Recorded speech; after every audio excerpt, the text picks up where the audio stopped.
Friends, यदि आप चाहते हैं कि आपके प्लांट पूरी गर्मियों भर हरे भरे बने रहें, उनमें फूल आते रहें, तो आज के वीडियो में मैं आपको फर्टिलाइज़र के साथ साथ कुछ बातें भी बताऊंगी जिनका आप यदि ध्यान रखते हैं तो पूरी गर्मियों में प्लांट की ग्रोथ भी होती रहेगी और प्लांट फूल भी देते रहेंगे।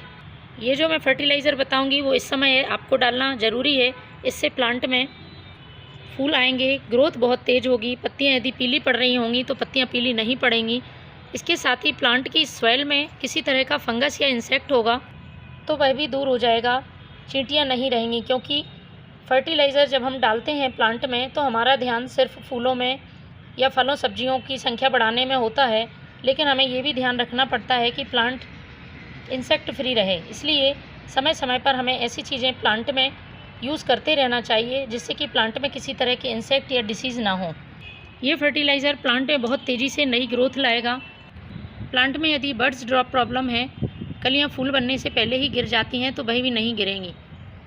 देखिए, एकदम सूखते हुए रोज़ प्लांट में भी अब कलियाँ बनने लगी हैं और इसमें बहुत तेज़ी से नई ग्रोथ हुई है। सारा प्लांट सूख गया था, लेकिन इस फर्टिलाइज़र की मदद से प्लांट में फिर से फ्लावरिंग शुरू हो गई है। कभी कभी प्लांट की अचानक ग्रोथ रुक जाती है तो उसका एक कारण सॉइल में इंसेक्ट या फंगस का होना भी होता है। इसलिए आपको समय समय पर सॉइल में अच्छा सा फंगीसाइड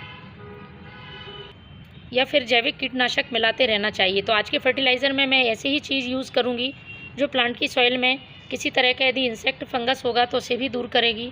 साथ ही ये फर्टिलाइज़र प्लांट की सॉइल के पीएच को बैलेंस करेगा। सॉइल का पीएच थोड़ा सा एसिडिक कर देगा, जिससे सभी प्लांट बहुत अच्छे फूल दे सकेंगे। ये फर्टिलाइज़र आप गुलाब, गुड़हल, अपराजिता, मोगरा जैसे सभी फूलों वाले, फलों वाले, सब्जियों वाले पौधों में यूज़ कर सकते हैं। लेकिन फर्टिलाइज़र यूज़ करने के पहले मैं आपको 2 से 3 बातें जो ध्यान रखने की हैं वो बता देती हूँ। क्योंकि सिर्फ फर्टिलाइज़र डालना ही काफ़ी नहीं है, आपको अपने प्लांट्स की देखभाल भी अच्छी तरह से करनी होगी, तभी आप अपने प्लांट में फर्टिलाइज़र का पूरा फ़ायदा पा सकेंगे। सबसे पहली बात, किसी भी फर्टिलाइज़र को यूज़ करते हैं आप तो मिट्टी की एक दिन पहले आपको गुड़ाई ज़रूर करनी है। मिट्टी बिल्कुल हल्की रखनी है आपको। ये देखिए, मैंने एक दिन पहले मिट्टी की गुड़ाई कर दी है, उसके बाद ही फर्टिलाइज़र का यूज़ करें। और यदि आप फर्टिलाइज़र का यूज़ नहीं भी कर रहे हैं तब भी आपको महीने में एक बार मिट्टी की गुड़ाई करनी है। इससे जड़ों को अच्छी तरह से ऑक्सीजन मिलती है और जड़ों का विकास बहुत तेज़ी से होता है। जो भी हम फर्टिलाइज़र डालते हैं उसको जड़ें अच्छी तरह से अवशोषित कर पाती हैं। दूसरा ज़रूरी काम, गुलाब जैसे पौधों में जब भी फूल खिल जाते हैं तो उसके बाद आपको प्रूनिंग कर देनी है। जितनी आप प्रूनिंग करेंगे रोज़ प्लांट में उतनी ज़्यादा नई ग्रोथ होगी और प्लांट में फूल भी अच्छी मात्रा में आएंगे।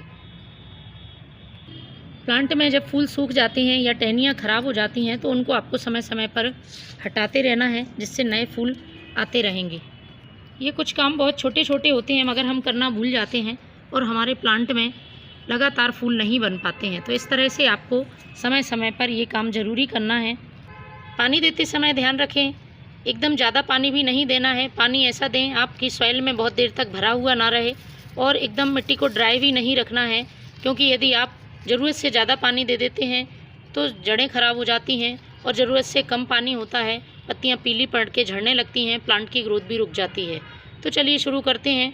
ये फर्टिलाइज़र बनाना, किस तरह से इसको बनाना है, किस तरह से अपने प्लांट पर यूज़ करना है।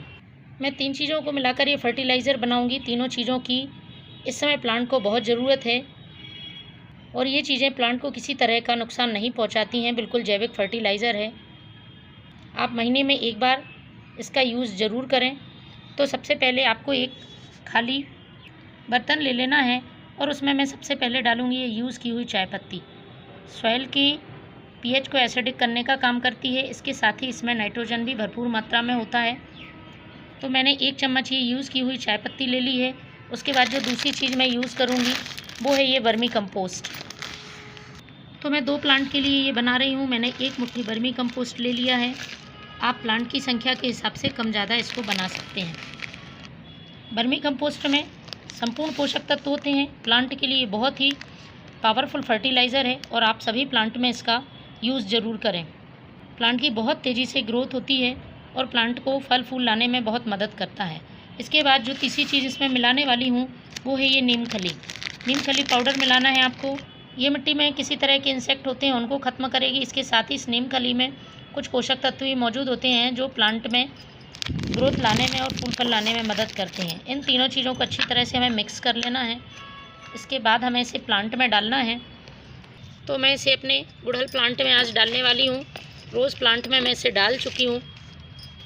तो इस तरह से आप साइड से मिट्टी हटा लें। मैंने पहले ही बोला है, एक दिन पहले मिट्टी को हल्का कर लें, उसकी अच्छी तरह से गुड़ाई कर लें, उसके बाद ही फर्टिलाइज़र का यूज़ करें। और उस मिट्टी के चारों तरफ आपको इस तरह से इस फर्टिलाइज़र को डालना है, बाद में मिट्टी से ढक देना है। इसी तरह से मैं ये दूसरे प्लांट में डालूँगी। तो इस तरह से फ्रेंड्स, ये फर्टिलाइज़र डाल के आपको सॉइल में पानी डाल देना है। पानी ज़्यादा नहीं डालना है, गमले की मिट्टी के अंदर ही अवशोषित हो जाए, बस इतना पानी डालना है, पॉट से बाहर नहीं निकलना चाहिए। तो फ्रेंड्स, इस तरह से इस फर्टिलाइज़र का आप अभी इस्तेमाल करें। पूरी गर्मियों आपके प्लांट फूलों और फलों से भरे रहेंगे। Thank you.